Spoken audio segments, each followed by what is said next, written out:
Hi guys, this is Miss Carvalho, and in this video we're going to look at surface area of rectangular prisms and cylinders. So if I wanted you to find the surface area of a rectangular prism, you're going to find the area of each side. And a prism has 6 sides, right? A top and a bottom, a front and a back, and a left and a right side. So we're going to find the area of each one of those sides and add them all up. So the top right here, we would find that by doing length times width because it's in the shape of a rectangle. The bottom is the same, the length and the width, it's the same exact measurement as the top. So there's 2 that's going to have the same length times width. The front and the back, let's look at this middle picture. The front is the length, but now we're multiplying it by the height of our prism.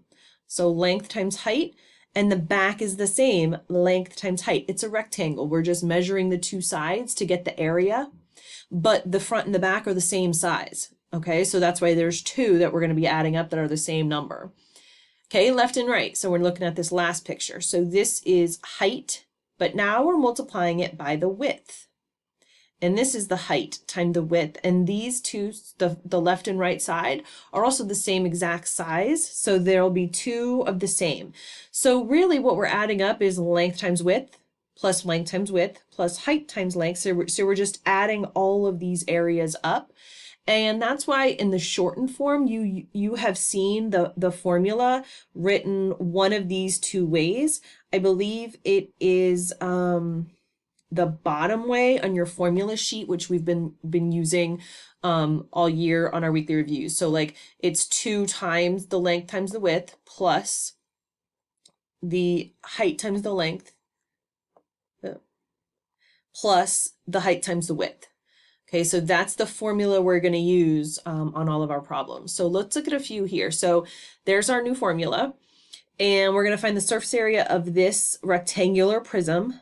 And again, just like in volume, it doesn't really matter which one you make, the length and width and the height. So if I want my 20 to be the length and my 2 to be the width, and this is the height right here, this formula is the really big long one, and this is why we want you to get practice writing it over and over and over again. So 2 times length times width plus 2 times length times height plus 2 times width times height. And then our second row is filling in all those numbers. 2 times, I didn't write it over here, sorry. The length I said was 20, the width was a 2, and the height is a 2.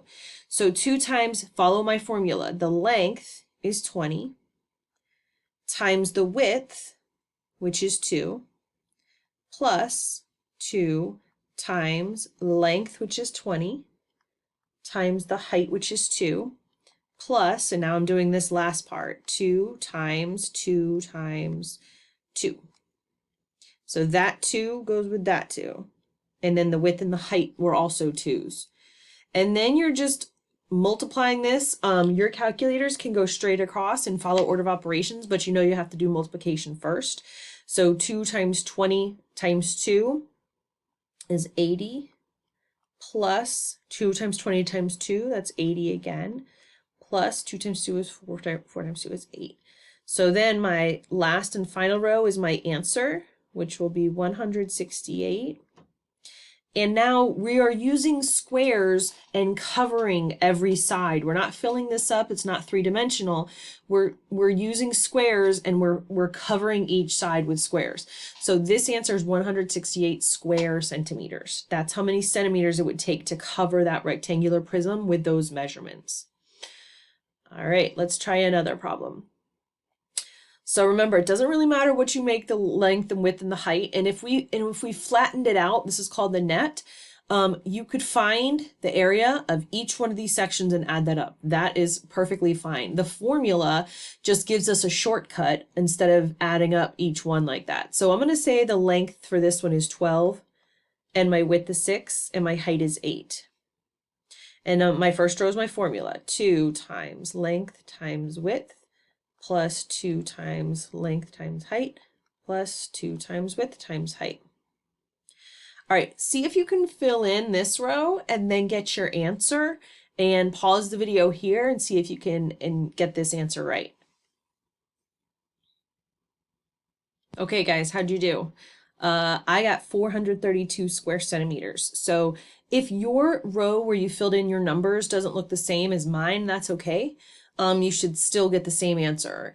Maybe you made the different length and the width. It really doesn't matter when you're adding all these up together, which one is length, width, and height.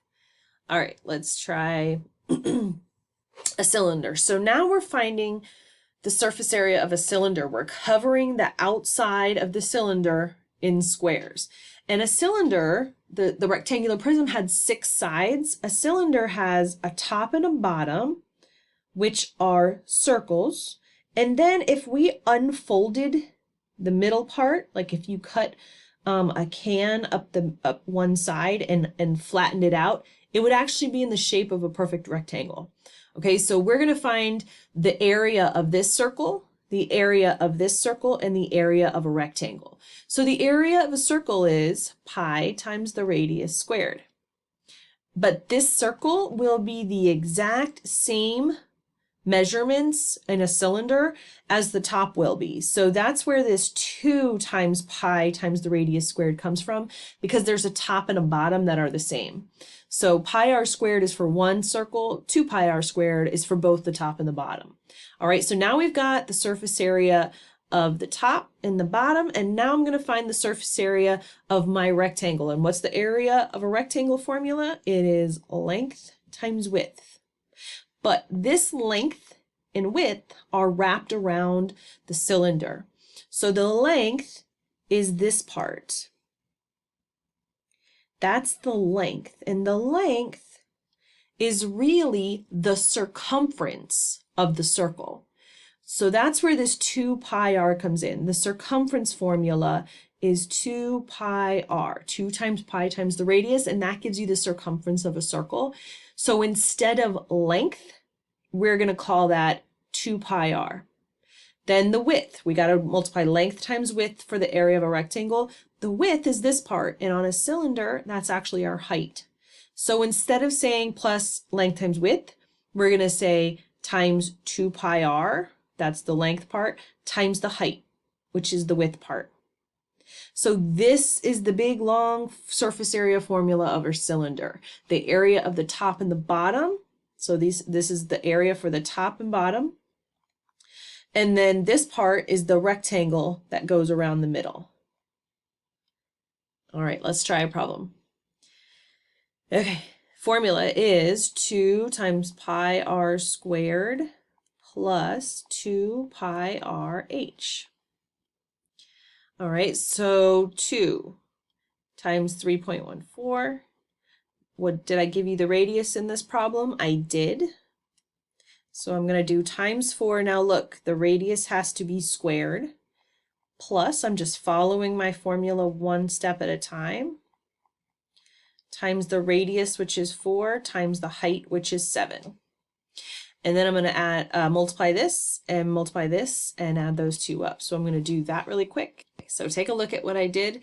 This 2 times 3.14 times 4 times 4 is 100.48. And then I multiplied this and I added those two up for 276.32 square units, because I didn't say inches or feet. So units squared, because you are covering the outside in squares. All right, last problem. If you want to pause here and try this one on your own, you can. Keep in mind, this one's a little bit tricky because I give you the diameter instead of the radius. All right, so if you want to pause here, do that and see how you do. All right, guys, how'd you do? So look at the formula, and I filled it in here. 2 times 3.14 right there, times the radius, which is 7 squared. Then I have plus 2 times pi, 3.14, times the radius, which is 7, times the height, which was 8. And if you're using like a scientific calculator like from school, you can go straight across and it does order of operations, and make sure you put kilometers squared there. And that's how you find the surface area of a cylinder using the formula. Hope that helps. Let me know if you guys have questions.